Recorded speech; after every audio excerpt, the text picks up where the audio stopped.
नमस्कार विद्यार्थी। आज मैं कक्षा 12 कॉमर्स की किताब हिंदी की काव्य खंड के पाठ 1 हरिवंश राय बच्चन द्वारा रचित आत्म परिचय पढ़ा रही हूँ। हरिवंश राय बच्चन का परिचय इस प्रकार है। उनका जन्म सन 1907 ईस्वी में इलाहाबाद में हुआ था। उनकी प्रमुख रचनाएं हैं मधुशाला, मधुबाला, मधुकलश, निशा निमंत्रण, एकांत संगीत, आकुल अंतर, मिलय यामिनी, सतरंगिणी, आरती और अंगारे, नए पुराने झरोखे, टूटी फूटी कड़ियां, काव्य संग्रह, क्या भूलूं क्या याद करूं, आत्मकथा, हेमलेट, जनगीता, मैकबेथ, अनुवाद, प्रवासी की डायरी। उनकी मृत्यु 2003 में हुई थी। इन्हें हालावादी कवि भी कहते हैं। अब हम इनके द्वारा रचित कविता पढ़ेंगे। आत्मपरिचय। मैं जग जीवन का भार लिए फिरता। कवि कह रहे हैं कि मैं पूरे संसार के जीवन का भार लेकर फिरता और घूमता हूँ, फिर भी जीवन में प्यार लिए फिरता हूँ।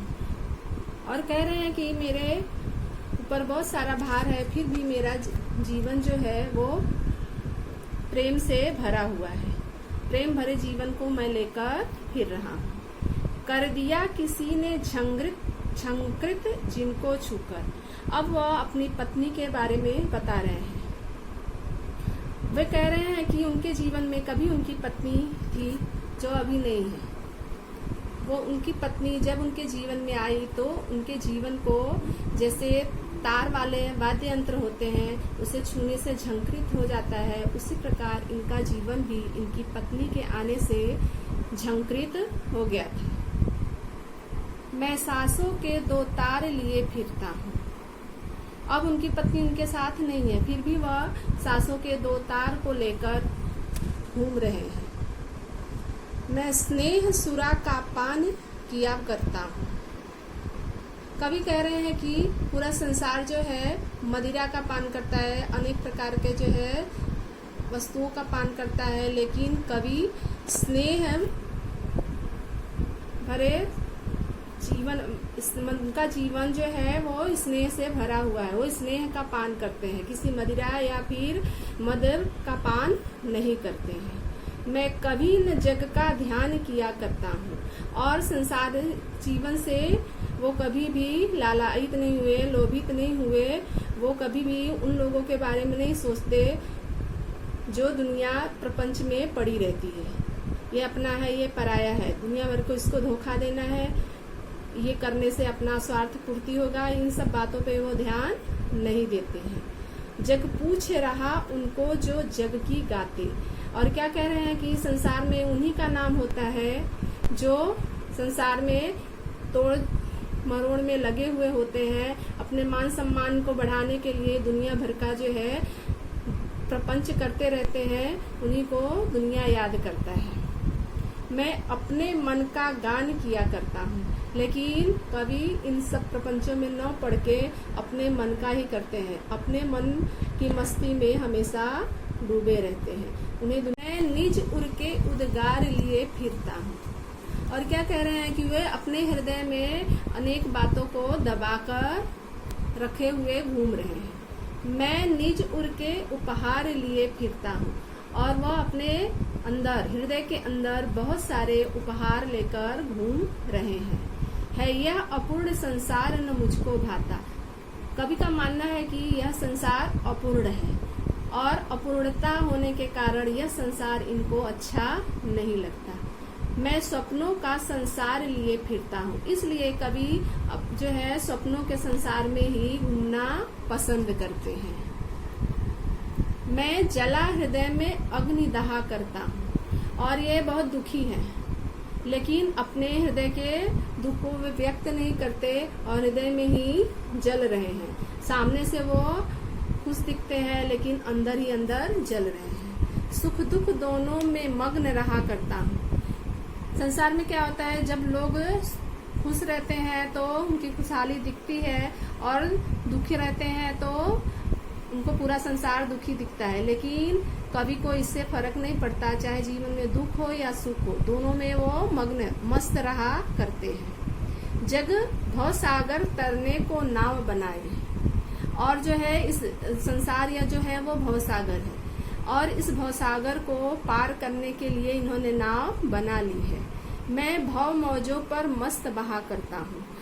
संसार इस भवसागर में डूबा रहता है, उससे निकलने का उसे रास्ता नहीं मिलता। इसका मतलब ये हुआ कि संसार जो है माया मोह में फंसा रहता है और इसी में जीवन समाप्त करता है। लेकिन कवि इसमें जो है माया मोह से हटकर इसमें वो मस्त रहते हैं और अपनी मस्ती में एक नई धारा बनाकर उसमें बहा करते हैं।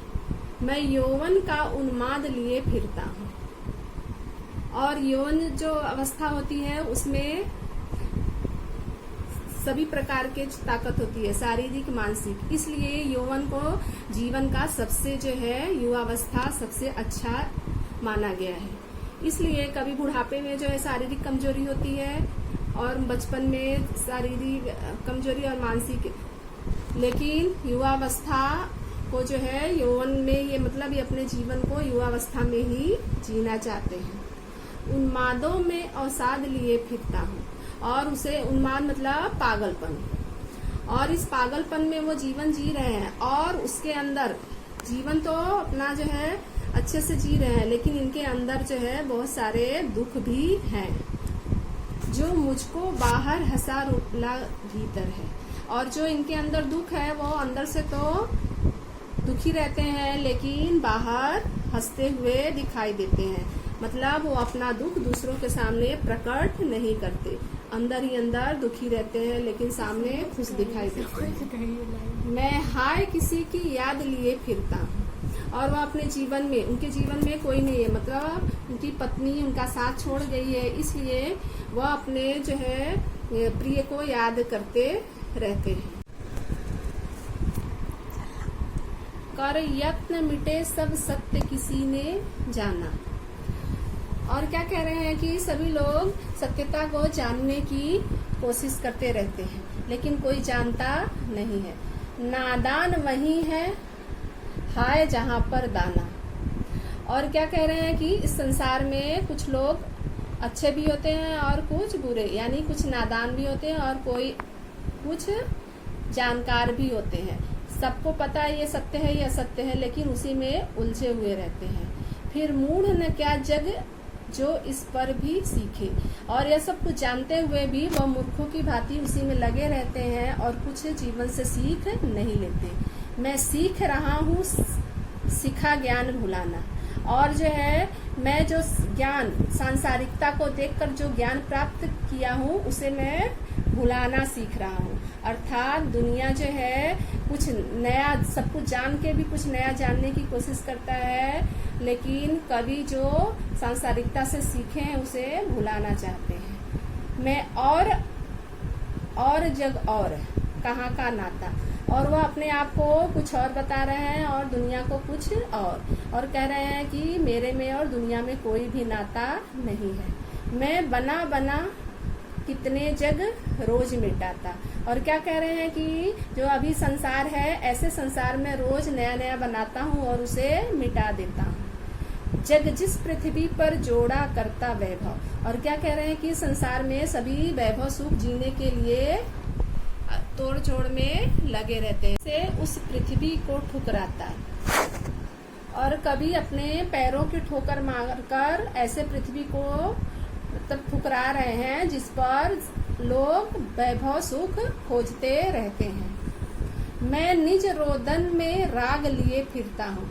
और वो अपने जो है उनके अंदर जो दुख है, जो उनके अंदर रोना है, उसे वो अपनी राग यानी कि संगीत बनाए हुए घूम रहे हैं।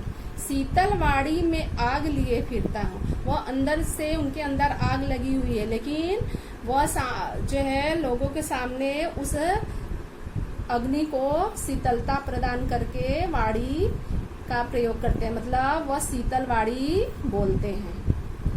हो जिस पर रूपों के प्रसाद निछावर, मैं वह खंडहर का भाग लिए फिरता हूँ।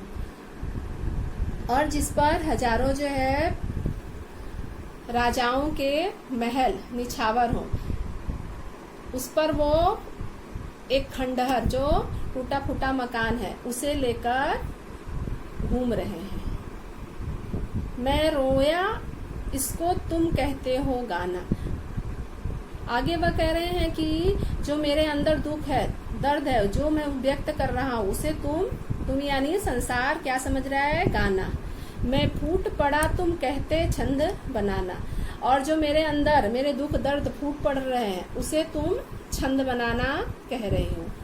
क्यों कवि कहकर संसार मुझे अपनाए।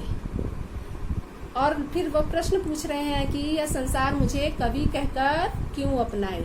मैं दुनिया का हूँ एक नया दीवाना। और वो अपने आप को एक दीवाना कह रहे हैं और दीवाने के रूप में दुनिया के सामने प्रस्तुत हुए हैं। मतलब वो कवि नहीं, एक दीवाने हैं।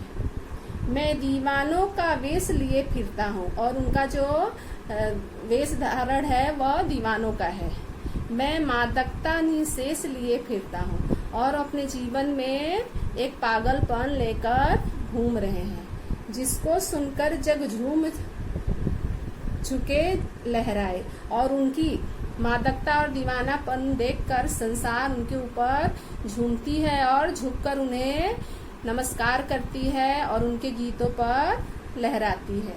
मैं मस्ती का संदेश लिए फिरता हूँ और वह इस संसार में मस्ती का संदेश लेकर घूम रहे हैं, लोगों को मस्ती से जीने का राह दिखा रहे हैं। बच्चन द्वारा, कवि हरिवंश राय बच्चन द्वारा लिखित यह दूसरी कविता है जो पाठ 1 से ही लिया गया है। दिन जल्दी जल्दी ढलता है। कवि कह रहे हैं कि दिन बहुत जल्दी जल्दी ढल रहा है। हो जाए न पथ में रात कहीं, मंजिल भी तो है दूर नहीं। और जल्दी जल्दी दिन उनके लिए ढल रहा है जो जीवन में कुछ करना चाहते हैं, कुछ पाना चाहते हैं, जिनको घर जाने की जल्दी है। ऐसे लोगों के लिए जीवन जल्दी जल्दी शाम हो रही है। और वो कह रहे हैं कि रास्ते में कहीं रात न हो जाए, क्योंकि उनकी मंजिल अभी दूर है, यानी उनको जीवन में अभी बहुत कुछ करना है। यह सोच थका दिन का पंथी भी जल्दी जल्दी चलता है। और जब ऐसे विचार मन में आ जाते हैं तो पंथी जो है वह राही जल्दी जल्दी उसके पैरों में चंचलता आ जाती है और जल्दी जल्दी चलने लगता है। दिन जल्दी जल्दी ढलता है। जो जीवन में कुछ करना चाहते हैं उनके पैरों में स्फूर्ति आती है, लेकिन जो अकर्मण्य है उनके लिए कोई फर्क नहीं पड़ता। बच्चे प्रत्याशा में होंगे। यह सिर्फ मनुष्यों के लिए नहीं है। पक्षी जो अपने घोंसले से नीड़ से निकले हुए दिन भर इधर उधर घूमते रहते हैं और शाम को जब उनको अपने घोंसले में जाना होता है तो वह सोचने लगते हैं कि उनके जो बच्चे होंगे वह आशा लगाए उनकी राह देख रहे होंगे, नीड़ों से झांक रहे होंगे और वह विचार कर रहे होंगे कि उनके जो बच्चे हैं वह घोंसले से अपनी जो है गर्दन निकाल कर झांक रहे होंगे, राह देख रहे होंगे। यह ध्यान परों में चिड़िया के भरता कितनी चंचलता। और जैसे ही वह इन बातों को सोचता है वैसे ही उसके पैरों में चंचलता आ जाती है। वह जल्दी से अपने घर पहुंचना चाहती है। जल्दी जल्दी ढलता है। मुझसे मिलने को कौन विकल। और यहाँ कवि अपनी उदासी बता रहे हैं क्योंकि उनके जीवन साथी उनके साथ नहीं है, इसलिए वह बहुत बेचैन है, विकल है। और वह प्रश्न कर रहे हैं कि मेरी राह देखने वाला मेरे घर पे कोई नहीं है। मैं हूँ किसके हित चंचल। और वह किसके लिए जल्दबाजी करे इसका कोई वजह उनके पास नहीं है। यह प्रश्न शिथिल करता पद को भरता उर में भी बनता है। और जैसे ही इनके मन में यह प्रश्न आता है वैसे ही वह उनके पैरों को शिथिल रोक देता है और उनके हृदय में बेचैनी उदासी भर देता है। दिन जल्दी जल्दी ढलता है। मतलब क्या कहना चाहते हैं, जिनके जीवन में कुछ करना होता है, कुछ उनकी मंजिल होती है, वह जल्दी जल्दी चलते हैं, और जो जीवन में कुछ नहीं करना चाहते वह उनके पैरों में शिथिलता रहती है। इस कविता को समझ के दिए गए प्रश्नों को लिखना है और उसके उत्तर लिखकर एक नई नोटबुक बनानी है, एक गद्य की एक पद्य की। ये पद्य का है तो इसकी दूसरी नोट बनानी है। इसके साथ ही कुछ लोग कह रहे थे कि इसकी बुक नहीं मिल रही है, तो गूगल पे किताब का नाम डालोगे तो बुक मिल जाएगी।